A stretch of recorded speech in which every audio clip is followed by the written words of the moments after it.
بعض اوقات ایسا ہوتا ہے نا، لوگ کہتے ہیں نا جی ہم نے لاش کو لے جانا ہے کربلا یا نجف لے جانا ہے یا وادی السلام میں ذکر کرنا ہے، تو بعض اوقات ایسا ہوتا ہے کہ دیکھنا یہ چاہیے کہ لاش کو دفن کس جگہ کیا جا رہا ہے۔ امانت کے طور پر جہاں دفن کیا جائے، اگر وہ زمین ٹھیک ہے تو لاش ٹھیک رہتی ہے، لیکن اگر زمین گڑبڑ ہو، اس میں خرابی ہو، تو لاش جو ہے وہ پنڈی سے، راول پنڈی سے ایک لاش گئی تھی کسی کی، تو وادی السلام میں ہم نے گئے تو وہاں دیکھا یا ہڈیاں تھیں یا جیسے گریس ہوتی ہے جو گاڑیوں میں ڈالتے، اس کے علاوہ کوئی شے خدا کی موجود نہیں تھی۔ انسان آخر میں یہی ہو جاتا ہے، کیا ہم مر جائیں گے، مٹی ہو جائیں گے، ہڈیاں ہو جائیں گے، اِنَّا لَمَبْعُوثُونَ، کیا اس وقت پھر دوبارہ اٹھائے جائیں گے ہم؟ آوا آباؤنا الاولون، صرف ہم نہیں بلکہ ہمارے آبا و اجداد آدم تک سب اٹھائے جائیں گے۔ اللہ تبارک و تعالیٰ فرما رہا ہے قل، میرے حبیب کہہ دو نعم، ہاں سب اٹھائے جائیں گے۔ وَأَنْتُمْ دَاخِرُونَ، دخر کا معنی ذلت ہوتا ہے، یہاں مراد یہ ہے کہ جتنے لوگ بھی کروڑوں اربوں کی تعداد میں اٹھیں گے قبروں سے، سب کے اندر جرأت نہیں ہوگی کہ سیدھا دیکھ سکیں، بلکہ سب کے جھکے ہوئے ہوں گے۔ وَأَنْتُمْ دَاخِرُونَ، اور سب کے سب سر جھکے ہوئے ہوں گے اور تیزی کے ساتھ دوڑتے ہوئے دربار خداوندی میں جا رہے ہوں گے۔ فَإِنَّمَا هِيَ زَجْرَةٌ وَاحِدَةٌ، اٹھانے کے لیے کہ بہت پاپڑ نہیں بیلنے پڑتے ہمیں، ہم کیا کریں گے؟ انما ہے، یہ اٹھانا زجرۃ واحدہ، جھڑک ہے ایک، فاذا ہم ینظرون، اچانک یہ دیکھتے ہوئے سارے کے سارے جو ہے وہ آ رہے ہوں گے۔ تو کسی جگہ صیحہ کہا گیا ہے، کسی جگہ زجرہ کہا گیا ہے،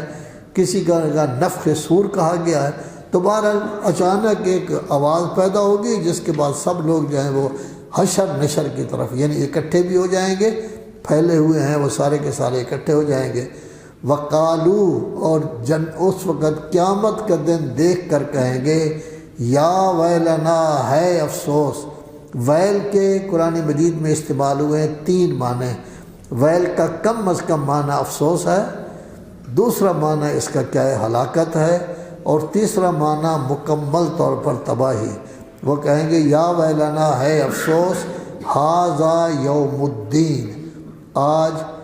جزا کا دن ہے، جزا و سزا دونوں کا دن ہے۔ جو لوگ اچھے کام کرتے رہیں گے، کیا ہے جنہوں نے، ان کو انعامات ملیں گے، جنت ملے گی، باغات ملیں گے، نوکر چاکر ہوں گے۔ جو غلط کار کریں گے ان کے لیے سزا ہوگی۔ ھذا یوم الفصل،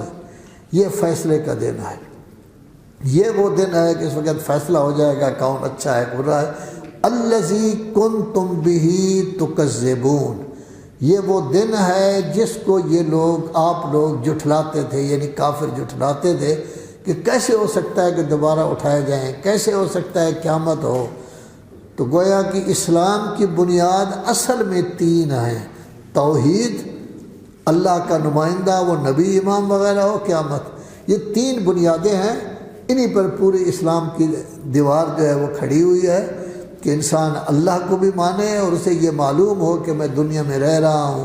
مجھ سے غلطیاں بھی ہوتی ہیں، نیکیاں بھی ہوتی ہیں، کوئی 50 سال رہتا ہے، کوئی 70 سال رہتا ہے، کوئی 80 سال رہتا ہے، اس کا انعام بھی ہونا چاہیے، اس کی سزا بھی ہونی چاہیے۔ انعام و سزا کے لیے قیامت کے دن معین ہے۔ خدایا محمد و آل محمد کا واسطہ ہماری یہ مختصر سی عبادت قبول فرما، اس مختصر سی عبادت کا ثواب کثیر عطا فرما۔ خدایا محمد و آل محمد کا واسطہ تمام شرکاء کی حاجت روائی فرما، سب کو صحت و سلامتی کے ساتھ طول عمر عطا فرما، طلبہ کرام کی توفیقات میں اضافہ فرما، علماء کرام کی عظمت میں اضافہ فرما، مومنین کے وقار میں اضافہ فرما، ہمارے جو ساتھی دنیا سے چلے گئے ہیں ان کے درجات بلند فرما، جو موجود ہیں ان کی توفیقات میں اضافہ فرما۔ ایک مومن ہے، انہوں نے لکھ کر دیا ہے سید محمد نائل ہے یا نائل حسن رضوی، ان کے لیے اولاد نے، خدایا ان کو اولاد نرینہ عطا فرما، جتنے بے اولاد ہیں ان کو اولاد نرینہ عطا فرما، جتنے بیمار ہیں ان کو شفائے کاملہ و عاجلہ عطا فرما، اسلام کا بول بالا فرما، امام زمانہ کا ظہور جلد فرما، ملت مسلمہ کی مشکلات اسلام کے صدقہ میں پورا فرما۔ خدا